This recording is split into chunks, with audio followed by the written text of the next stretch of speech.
Hola, el día de hoy con mis compañeros estaremos explicando cómo hicimos nuestra aplicación desde el frontend hasta el backend, cuál fue su arquitectura, todo eso, y también les mostraremos cómo funciona la aplicación. Nuestro grupo está conformado por Fernando José Vega Duarte, Diego Santiago Payares y mi persona, Shadia Scarlett Díaz Ramos. Bueno, primero que todo vamos a hablar sobre Angular. Angular es un framework open source desarrollado por Google para facilitar la creación y programación de lenguaje web en una sola página. Las web SPA, que es Single Page Application. Angular separa completamente el frontend y el backend de la aplicación, evita escribir código repetitivo y mantiene todo más ordenado gracias a los patrones que se usan, asegurando con un desarrollo con rapidez, a la vez que posibilita modificaciones y actualizaciones. La tecnología que utilizamos para realizar nuestro proyecto fue Ionic, que es una estructura tecnológica de código abierto que se utiliza en el desarrollo de aplicaciones móviles híbridas combinando el HTML, CSS y JavaScript. Obtenemos aplicaciones con una interfaz amigable e intuitiva para el usuario. De esta forma, desarrollando un único código, es posible crear aplicaciones tanto en Android como en iOS. TypeScript es un lenguaje de programación libre y de código abierto desarrollado y mantenido por Microsoft. Es un superconjunto de JavaScript. Esto quiere decir que los programas de JavaScript son válidos en TypeScript a pesar de que este sea un lenguaje diferente. TypeScript añade tipos estáticos y objetos basados en clases. TypeScript es usado para desarrollar aplicaciones JavaScript que se ejecutarán en el lado del cliente o del servidor o extensiones para programas Node y Deno. La principal característica de TypeScript es el tipado estático. Decimos que un lenguaje es de tipado estático cuando cumple las siguientes características principales. Las variables tienen un tipo de dato. Los valores solo se pueden asignar a variables de tipo correspondiente. A partir de estas dos principales se derivan algunas otras cortas, como por ejemplo interfaces, genérico, casting de datos, argumentos con tipo de remoto para las funciones, entre otros. Esto se presta para la implementación de herramientas de desarrollo más avanzadas como el autocompletado de código, la recomendación de qué argumentos recibe una función, la recomendación de qué tipo retorna una función, autodocumentación del código, mejor análisis para detectar errores, entre otros. Ahora les explicaré la arquitectura que se utilizó. La arquitectura que utilizamos es el modelo vista-modelo. Este patrón nos permite separar la lógica de negocio, el comportamiento de la aplicación y la interfaz de usuario, lo cual posibilita una separación clara entre el desarrollo y diseño. Este se compone de modelo de negocios, interfaz de usuario, modelo que conecta los ambos anteriores, que contiene el comportamiento de la aplicación, gestiona la presentación del modelo en elementos de la vista y gestiona la operación en la vista que afectan al modelo. Ahora les explicaré cómo funciona nuestra aplicación, qué tiene, todo eso. Bueno, primero abrimos la aplicación. En este caso nos vamos a registrar, pero como saben ahí tienen para poder ingresar y todo eso. Hacemos el registro de usuario con nuestros datos personales, correo, contraseña, nombre, apellido y sexo.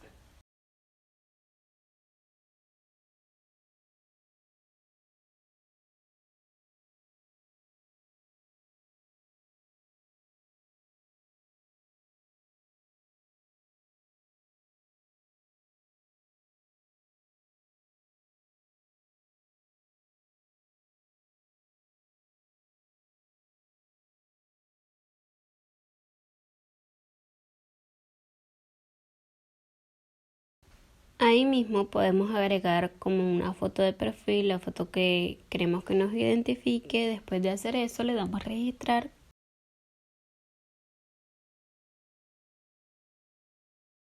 Como pueden ver, el registro fue exitoso. Luego hacemos el proceso para iniciar sesión. Ponemos nuestra email y nuestra contraseña. Luego le damos clic en el botón iniciar sesión y con eso hemos entrado a Meter Social. Bueno, primero nos estaremos enfocando en la página del perfil. Como pueden ver, pues ahí sale nuestra foto, el nombre que nos pusimos. Aparte de eso, está configuraciones. Ahí, como pueden ver, tenemos estas configuraciones de cambiar el tema si queremos claro, oscuro. También podemos poner nuestra huella, configurarla. Después de hacer eso, nos vamos al inicio, vamos a hacer una publicación. Seleccionamos una imagen y esto es muy opcional, no necesariamente tenemos que seleccionar una imagen para poder hacer alguna publicación.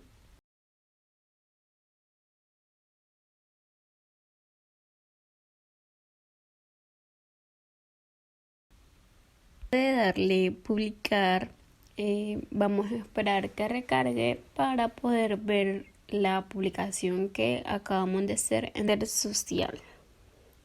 Bueno, aquí vamos a darle me encanta para ver que el tipo de reacción. Ahí podemos ver cuáles son todas las reacciones que ha recibido este aplicativo.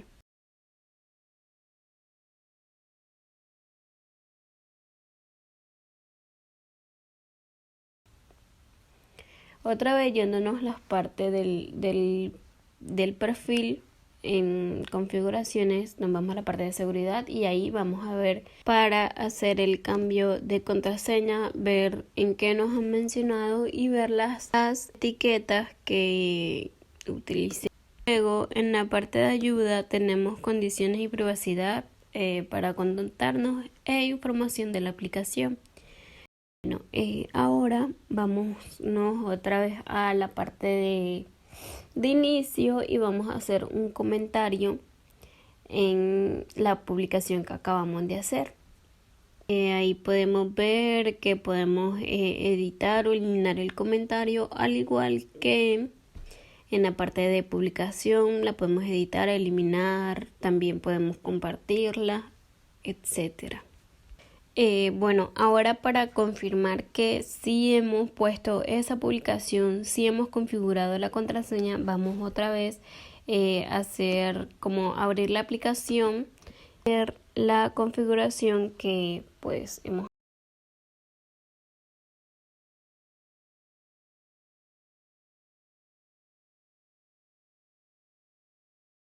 Pueden dar cuenta, lo primero que nos sale es para entrar con nuestra huella, que eso lo configuramos en el perfil. Y también ahí está la aplicación que hemos hecho, Bueno, continuando con lo que sería la parte del backend, ya después de haber expuesto nuestra parte del front, tenemos que vamos a usar el .NET Core. Entonces, ¿qué es el .NET Core? Bien, tenemos que el .NET Core es la plataforma de desarrollo de Microsoft más moderna. Esta es de código abierto, multiplataforma y de alto rendimiento. Este es un sucesor de la multiplataforma de .NET Framework, que es su, por así decirlo, anterior a este, era el más estable, por así. Entonces sacaron este, que usa lo que sería los nuggets para hacer que nuestro proyecto tenga lo que es necesario. Entonces, no adelantándonos tanto, vamos a decir que el .NET Core fue liberado en el año 2016 y pues es resultado de múltiples esfuerzos para hacer más ágil el desarrollo. En .NET, puesto que el .NET Framework depende totalmente del sistema operativo de Windows, a diferencia del .NET Core, que pues este generalmente fue hecho para que funcione multiplataforma. Entonces tenemos que el .NET Core usa el sistema de paquetes de nuggets, eh, que con este mismo podemos actualizar todos los componentes que instalemos, por así decirlo. Bueno, mejor dicho, los paquetes, ya que los nuggets son para instalar paquetes. Tipo, si yo instalo el .NET Framework, el .NET... Esta parte no. Tipo, si yo instalo lo que sería el Entity Framework, que más adelante vamos a hablar de ellos porque ajá, lo necesitamos en nuestro proyecto. Entonces, si yo instalo el .NET Framework por medio de los nuggets, Tipo, yo instalo una versión, no sé, la 3.1.8, pero tipo, yo actualicé mi .NET Core y todas las versiones de Nuggets recibieron actualizaciones debido a esto. Lo que va a pasar es que fácilmente con los Nuggets yo puedo venir y actualizarlo. Entonces, aquí manejamos lo que sería una arquitectura modular. Esta arquitectura nos permite incluir únicamente lo que sea necesario, como se había dicho anteriormente, más o menos. Esto es debido a los nuggets.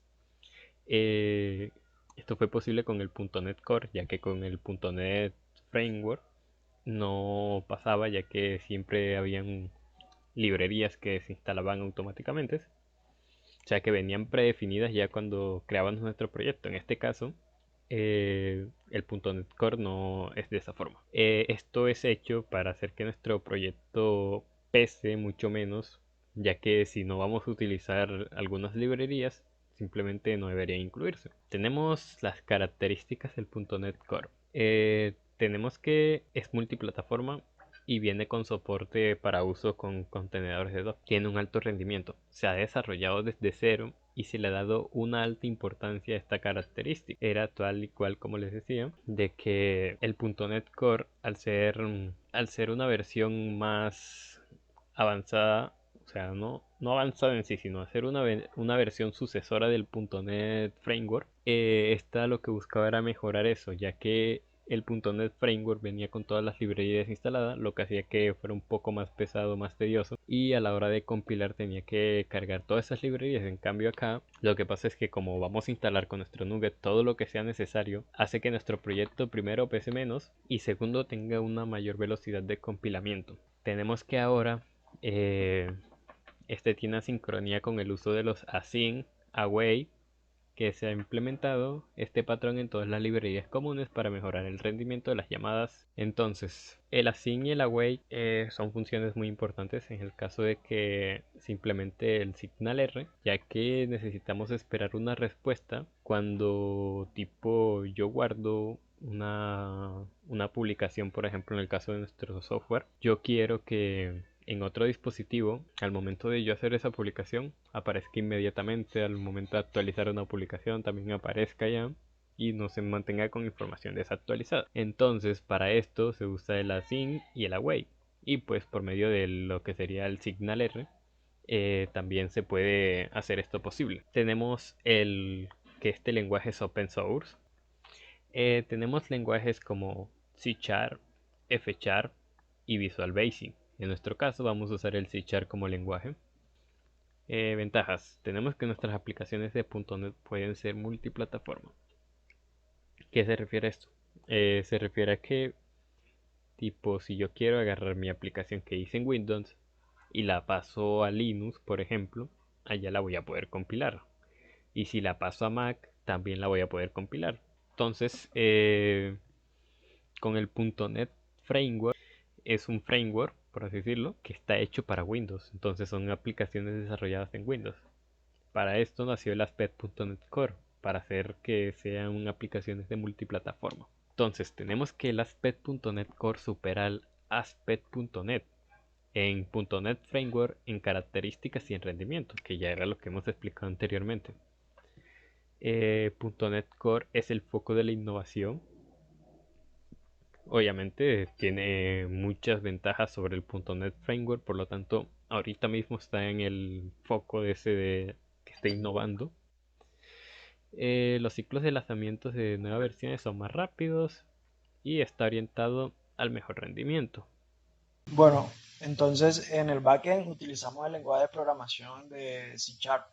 Este es un lenguaje que se formó a partir de C y C++. Eh, pero no solo eso, sino que también ha añadido algo de sintaxis de Java y lo ha evolucionado. O sea, al decir que ha evolucionado, en esa parte decimos que lo orientó a objetos para toda su plataforma. Y luego este lenguaje ha ido evolucionando constantemente para mejorar la facilidad de programar. Bueno, ahora tenemos unas características. Una de ellas es sencillez. C# elimina gran cantidad de elementos que son innecesarios en .NET. Aquí nos da un ejemplo que nos dice que no se incluyen elementos poco útiles como macros, herencias múltiples o la necesidad de un operador distinto del punto. Y pues ya como se dijo antes, son innecesarios para C#. Tenemos modernidad. Pues acá en C# incorpora constantemente elementos que son muy útiles para las aplicaciones. En C Sharp incorpora un buen manejo de tipo de datos. Esto sirve mucho para evitar toparse con errores difíciles de detectar. Bueno, esta característica de sistemas de tipos unificados nos dice que todos los datos que obtenemos al programar en C Sharp se guardan en una base para que se puedan volver a utilizar posteriormente.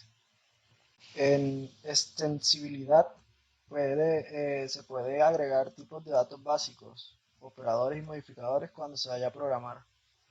Esta otra característica que es versionable, pues esta es muy buena ya que dispone de actualización y mejora continua. También nos permite crear versiones de tipo sin tener miedo a que con la incorporación de nuevos integrantes provoquen errores complicados de detectar. Tiene otra característica que es compatible. Ya como dijimos en la parte anterior de la introducción, pues tiene una sintaxis muy parecida a C, a C++ y a Java, entre otros programas, lenguajes de programación. Esto para facilitar la tarea del programador. Y esta última característica que es eficiente nos dice que a pesar de las restricciones que tiene C# en todo el código, puede saltar las restricciones utilizando objetos a través de punteros. Entonces seguimos con Entity Framework. Eh, este es un framework que permite a los programadores convertir estructura de datos en clases para así permitirnos trabajar con información usando objetos de .NET. Esto hace que reduzca la cantidad de código que normalmente se utiliza para la gestión de los datos. Tenemos también unas características sobre esto, como cross-platform. Bueno, NFCard es un framework que funciona libremente en Windows, Linux y Mac. El modelado.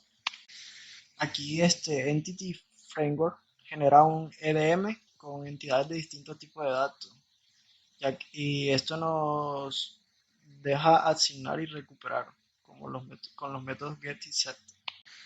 En transacciones, pues Entity Framework por defecto, al realizar consulta a la base de datos, permite modificar la gestión de transacciones en caso de necesitar algo más específico.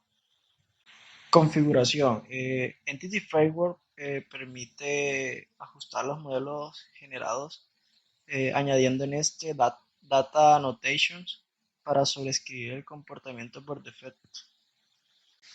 Acá en migraciones, pues Entity Framework nos da comandos para generar y ejecutar migraciones para modificar el esquema de la base de datos.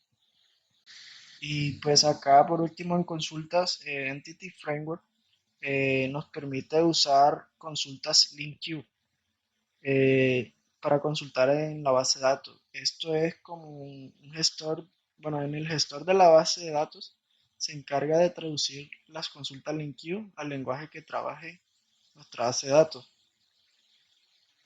Siguiendo con nuestro camino, lo que sigue ahora es el tema de la API REST, que es un tema demasiado importante en nuestra aplicación.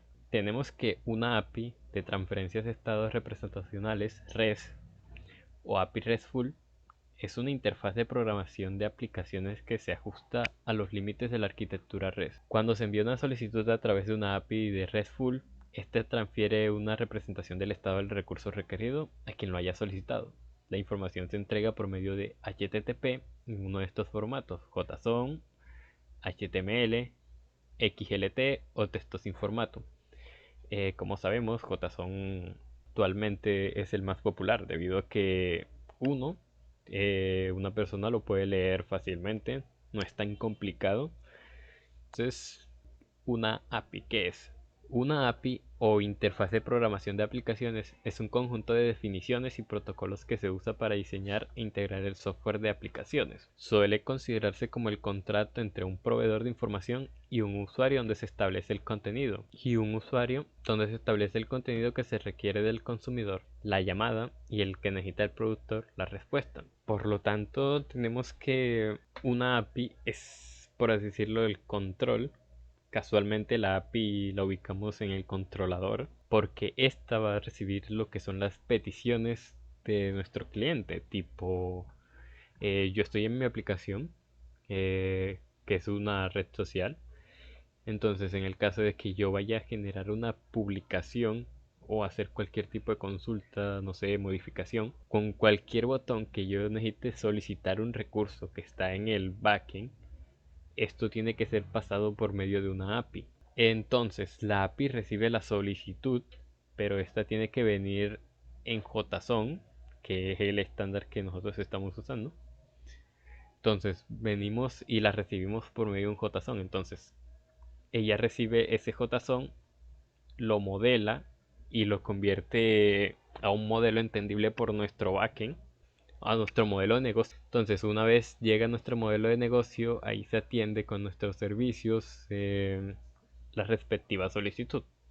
Entonces, validamos que todos los datos que se han mandado estén correctos, y una vez que se verifiquen que estén correctos, se hace el proceso de guardarlo en la base de datos, actualizarlo. Entonces, como se decía, la API es la que se encarga de administrar esas solicitudes. Bien, REST no es un protocolo ni un estándar, sino que se trata de un conjunto de principios de arquitectura.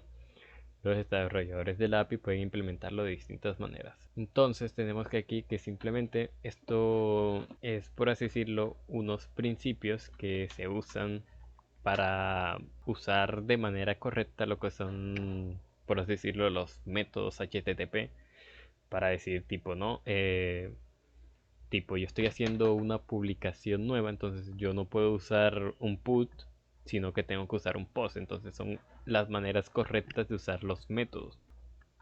Entonces tenemos que la arquitectura que nosotros usamos es el MVC, modelo vista controlador. Entonces tenemos que esta es una propuesta de arquitectura del software utilizada para separar el código por sus distintas responsabilidades, manteniendo distintas capas que se encargan de hacer una tarea muy concreta, lo que ofrece beneficios diversos. MVC se utiliza inicialmente en sistemas donde se requiere el uso de interfaces de usuario, aunque en la práctica el mismo patrón de arquitectura se puede utilizar para distintos tipos de aplicaciones. Esto surge con la necesidad de crear software más robusto con un ciclo de vida más adecuado, donde se potencie la facilidad de mantenimiento, reutilización de código y la separación de conceptos. A ver, voy a mostrar aquí un gráfico rápido. Hace poco estábamos viendo lo que era la de la API REST. Entonces, ¿qué pasa? Yo había mencionado que el controlador era, la API REST estaba ubicada donde estaba el controlador. Esto debido a que ella recibe las peticiones. Entonces, el que se encarga de controlar esas peticiones y asignarlas es el controlador. Nuestro controlador tiene una solicitud, o sea, bueno, no de esa forma. Nosotros tenemos a nuestro controlador ahí tranquilito y tenemos a nuestro cliente. Nuestro cliente hace una respectiva solicitud, nuestro controlador recibe esa solicitud. Entonces el controlador lo que hace es que va a sincronizar ese JSON que está llegando, lo va a transformar por medio de las vistas a un modelo.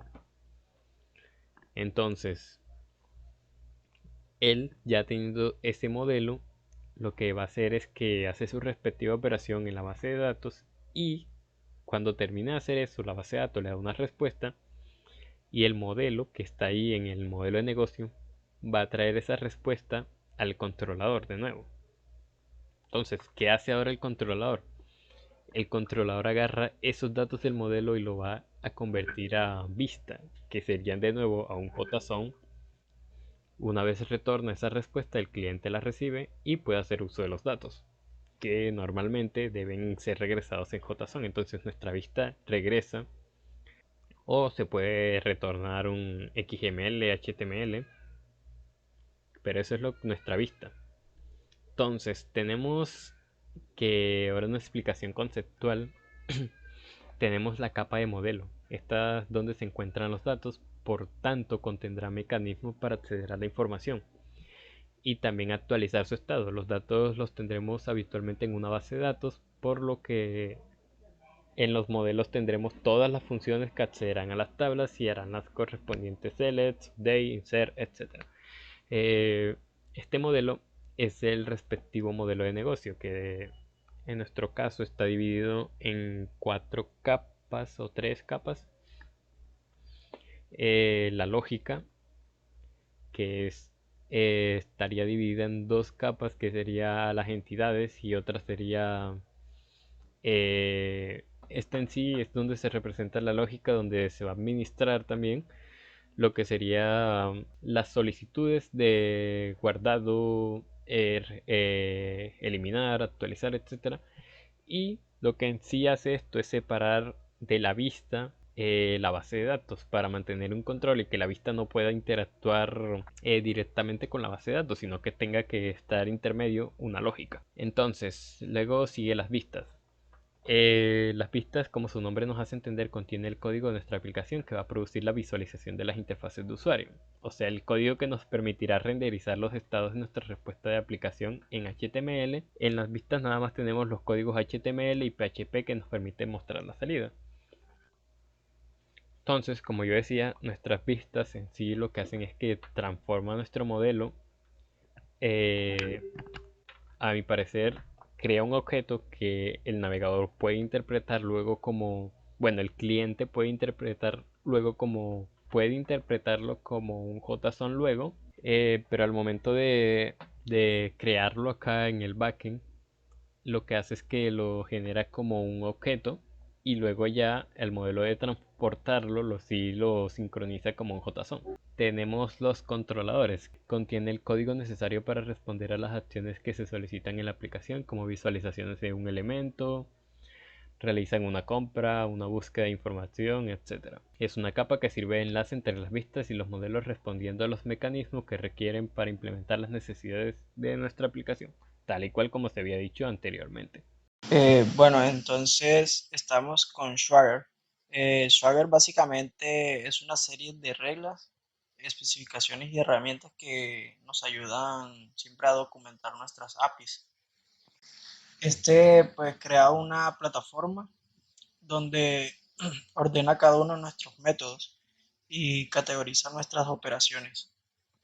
Por último tenemos lo que sería nuestra arquitectura. Eh, la API y la base de datos están en este servicio, que es Azure, y nuestro cliente, que sería nuestra aplicación móvil, va a hacer solicitudes a este servicio que es Azure, que van a ser recibidas por medio de las APIs, controladas por medio del controlador, y el modelo de negocio de nuestra aplicación se va a encargar de guardar los datos en la base de datos que está desplegada también en Azure. Esta mismo luego retorna los datos y mantiene el cliente actualizado. Eso sería todo por parte de nuestra